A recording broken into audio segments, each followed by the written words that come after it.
Bonjour Monsieur Gonzalez, pourriez-vous nous décrire un tout petit peu votre parcours académique et professionnel et comment celui-ci vous a conduit à la tête du Centre de la science de la biodiversité du Québec?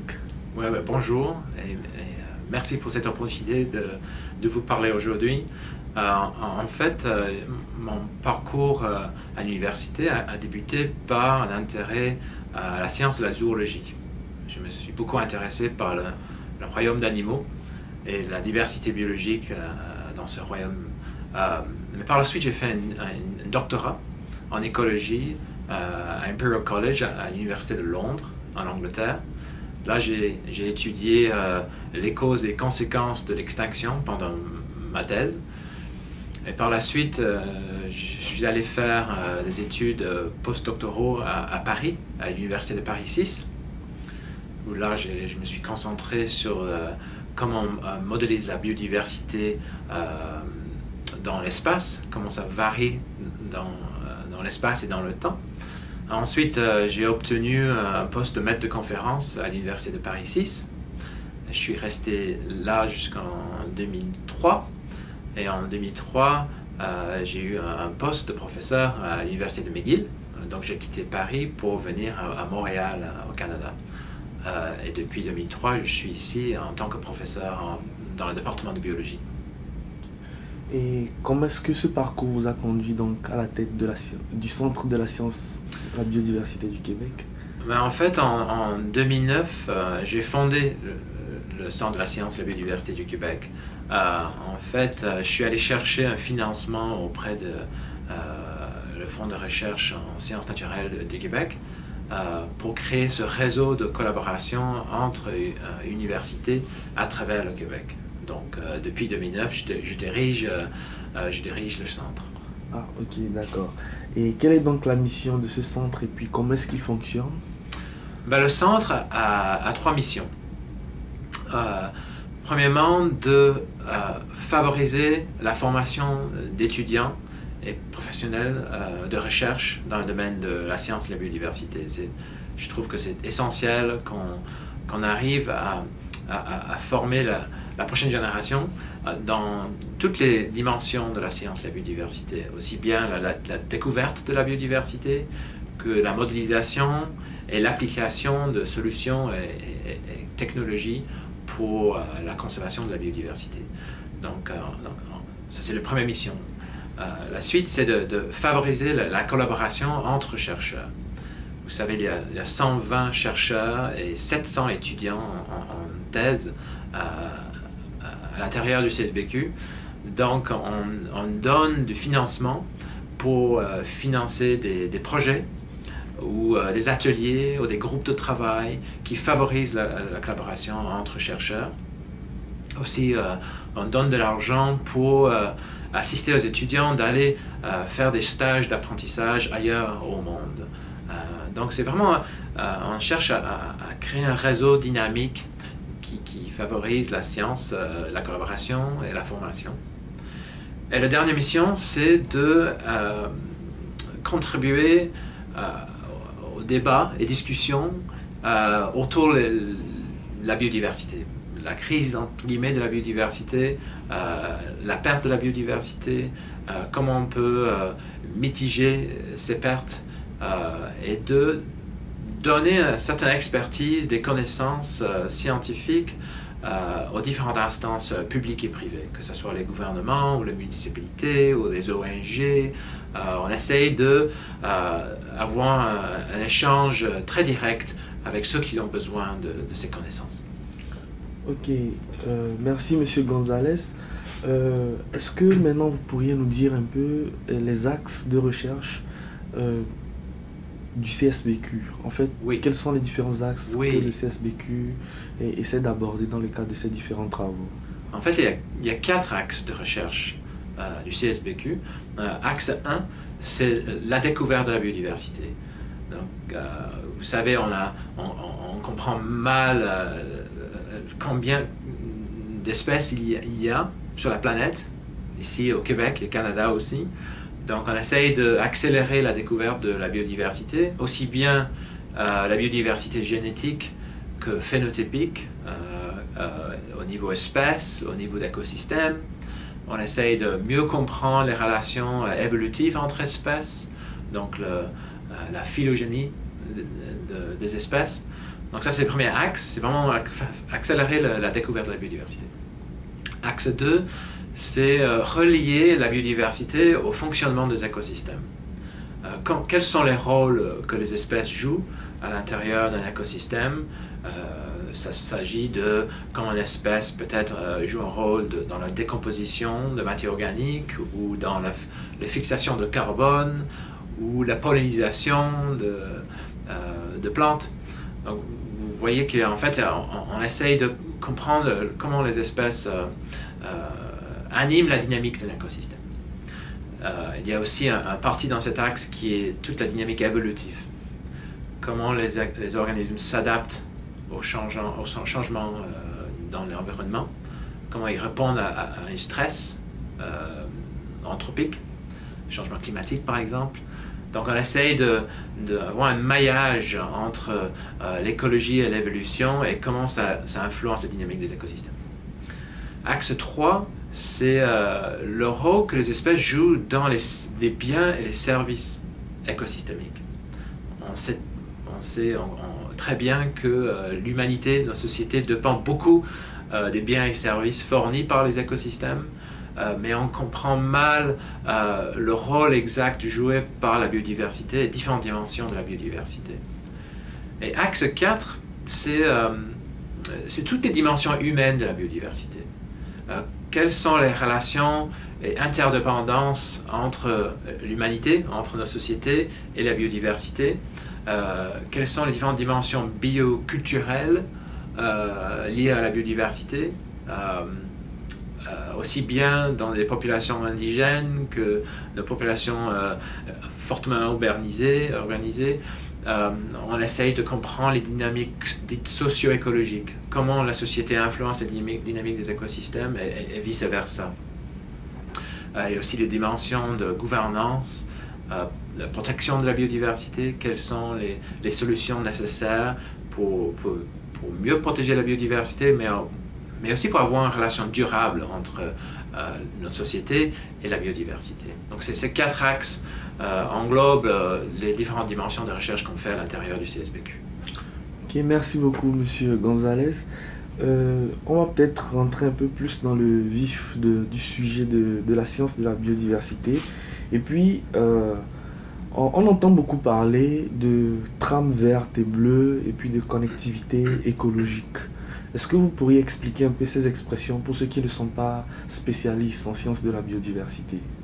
Oui, bien sûr, on entend beaucoup parler parce que ça représente une de nos solutions pour protéger la biodiversité. Et en fait, ce qu'on entend par une trame verte et bleue, c'est une forme de tissu écologique dans le paysage, une espèce de maillage écologique qui favorise le déplacement d'organismes, qui favorise le maintien de la biodiversité en assurant que les organismes puissent se déplacer dans le paysage. Donc ça présente des éléments naturels, comme des parcelles de forêt ou des prairies, mais c'est aussi une forme de maillage qui est aussi des lieux semi-naturels, ou même l'infrastructure verte qu'on construit ou qu'on restaure dans nos milieux urbains. Donc vous voyez, c'est une espèce de réseau de milieux verts et bleus, des rivières, des étangs, des milieux humides, où il y a des échanges favorisés, des échanges d'espèces, d'organismes entre ces différents lieux. Et ça maintient la biodiversité à grande échelle, mais aussi ces trames vertes et bleues favorisent les services écologiques, ça favorise l'adaptation au changement climatique. Donc en créant une espèce d'approche, une gestion adaptative de nos paysages, à travers les trames vertes et bleues, on essaye de maintenir, établir une relation durable entre la société et l'écologie et la biodiversité. Okay. Monsieur Gonzalez, vous avez mis en place un programme de recherche internationale sur la biodiversité. Quels en sont les objectifs et puis quelles sont les retombées que vous escomptez avoir? Depuis 20 ans, je travaille sur les causes et les conséquences de la perte de la biodiversité. Donc il y a un bon parti de mon laboratoire qui se concentre sur comment, par exemple, la fragmentation de l'habitat cause l'extinction. Donc comment la fragmentation de l'habitat entraîne la perte des espèces et par la suite des dysfonctionnements dans les écosystèmes. On a aussi regardé comment les différentes dimensions de changement climatique interagissent avec la fragmentation de l'habitat. Vous savez qu'en fait, il y a certaine synergie néfaste entre les changements climatiques et la fragmentation qui rend la capacité adaptative de nos organismes de plus en plus difficile. Ils ont du mal à répondre au changement climatique si le paysage est fragmenté. Et si le paysage est fragmenté, ces espèces-là ont du mal à se déplacer suite au changement climatique. Donc on regarde beaucoup ces causes d'extinction. Nous sommes aussi intéressés par l'adaptation au changement climatique. Quels sont les rôles d'une dynamique darwinienne? Comment l'évolution peut accélérer l'adaptation? Est-ce que l'évolution est suffisamment rapide pour répondre au forçage, aux perturbations faites par notre société, à la biosphère? Et une autre dimension, c'est plus les conséquences. Comment la perte de la biodiversité influence le fonctionnement des écosystèmes? Est-ce que la perte de certaines espèces clés amène à une instabilité dans les cycles d'écosystèmes? Et aussi, on est intéressé par proposer des solutions. En premier lieu, on a beaucoup travaillé sur les corridors écologiques. Est-ce que les corridors écologiques sont une façon de ralentir l'extinction et de diminuer la perte de biodiversité? Donc mon labo a beaucoup travaillé sur les corridors. Et ces dernières années, on a monté une équipe pour essayer de concevoir une ceinture verte pour Montréal. Donc, pour revenir à l'idée de connectivité et de trame verte et bleue, on utilise la science de la connectivité pour mieux concevoir la ceinture verte pour la ville. Donc, on essaye de passer à la science fondamentale à l'application tous les jours. Selon vous, quels sont les plus grands défis que la communauté internationale doit relever en matière de conservation et d'utilisation durable de la biodiversité?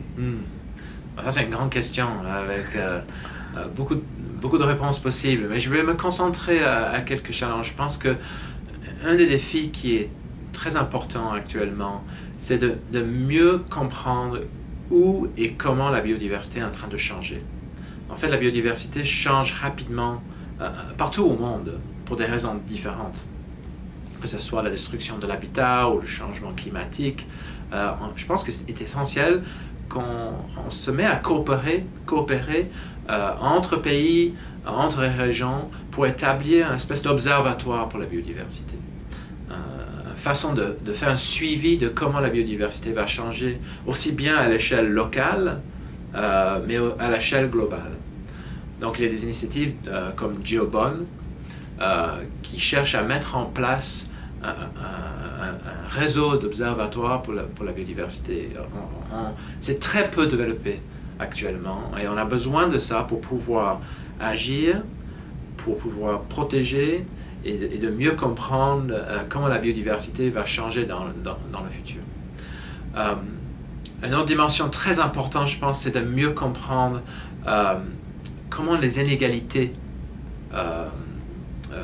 écologiques, par exemple, influencent le bien-être humain. Donc, on entend beaucoup parler d'inégalités économiques en ce moment, mais en fait, cette inégalité est aussi écologique. Il y a des énormes disparités dans l'accès aux bénéfices de la biodiversité à travers le monde. Il y a beaucoup peuple qui dépend beaucoup de bon fonctionnement d'un écosystème et de la biodiversité, mais ils ont très peu d'accès ou ils ont accès à des écosystèmes dégradés ou perturbés. Alors qu'il faut je pense qu'il faut qu'on arrive à trouver des solutions pour réduire ces inégalités-là. Ok.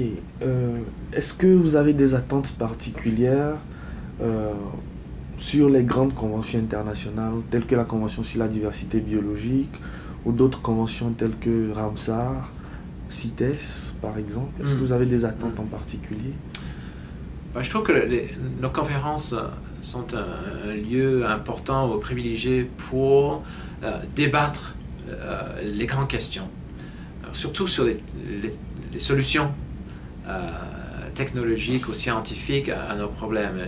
C'est important que quand on amène 1000, 2000 personnes à un endroit pour discuter de la biodiversité et la crise entre guillemets de la biodiversité, c'est une opportunité de vraiment essayer non seulement de débattre les opportunités, mais aussi de créer une coopération entre parties, entre nations, autour par exemple un observatoire pour la biodiversité. C'est des opportunités de former ces coopérations. Mais je pense que c'est aussi important qu'on établit via les conférences ce qu'on dit en anglais, c'est mainstreaming. Comment on facilite l'accès entre différentes parties prenantes, accès à l'information scientifique. Je trouve qu'il y a un déséquilibre dans ceux qui génèrent les connaissances et ceux qui ont accès à ces connaissances. On parle beaucoup du Global South, le Sud, qui ont un grand besoin de accès à ces connaissances-là, mais on ne facilite pas ce flux de connaissances. Donc il faut qu'on trouve via la convention et d'autres conférences la façon d'établir des plateformes qui va faciliter le transfert de connaissances vers ceux qui génèrent et ceux qui ont besoin de ces connaissances. Ok. Pour finir, peut-être, est-ce que vous pourriez nous dire, de votre point de vue, les grands thèmes de recherche émergents qui mériteraient d'être approfondis dans les prochaines années relativement à la science de la biodiversité? Oui, il y en a plusieurs. Je pense qu'on voit plusieurs grandes tendances en ce moment. On voit une population globale qui devient de plus en plus urbanisée. C'est des populations qui ont moins accès à la biodiversité, les bénéfices de cette biodiversité-là. Donc je dirais qu'il faut qu'on regarde les nexus ou les interrelations entre les villes, les populations qui habitent à l'intérieur des villes, la biodiversité et la santé humaine. Là, il y a des relations entre ces trois tendances qui sont très importantes. Je dirais aussi qu'il y a un autre type de nexus, un autre sujet où il y a l'agriculture, la biodiversité et l'énergie. Là, on voit qu'il y a des synergies et compromis importants entre ces trois dimensions-là. On ne trouvera pas des solutions à ces sujets nexus si on ne les regarde pas ensemble. Il faut vraiment qu'on travaille à l'interface de ces tendances pour qu'on puisse arriver à des solutions pour mitiger des effets négatifs quand on optimise seulement une de ces dimensions, quand on optimise l'agriculture, l'énergie ou les villes. Donc en regardant ces interactions-là, on va mieux gérer les problèmes. Je dirais que il faut qu'on arrive à faire la recherche sur les solutions. En fait, on a la communauté scientifique autour de la biodiversité met beaucoup d'énergie dans la découverte de la biodiversité, la protection de la biodiversité, la modélisation de la biodiversité, mais aussi qu'on doit mettre de l'énergie dans les façons de trouver des solutions, que ce soit technologique ou scientifique. Par exemple, les trames vertes et bleues, comment on peut favoriser l'accès des personnes à la nature et à la biodiversité. Pour retourner à un point que j'ai soulevé tout à l'heure, travailler sur la relation entre les inégalités économiques, sociales et la biodiversité. comment on peut diminuer ces inégalités-là. Ça, c'est trois choses que je trouve sont très très importantes pour les 10 à 20 ans à venir, parce que c'est en travaillant sur ces questions-là qu'on va atteindre nos cibles pour la biodiversité. Comment on peut diminuer la baisse de la biodiversité, mais aussi favoriser le bien-être humain lié avec nos relations avec la nature. Bien, professeur Gonzalez, nous disons infiniment merci pour le temps que vous nous avez accordé. Merci beaucoup. Merci beaucoup, ça m'a fait plaisir.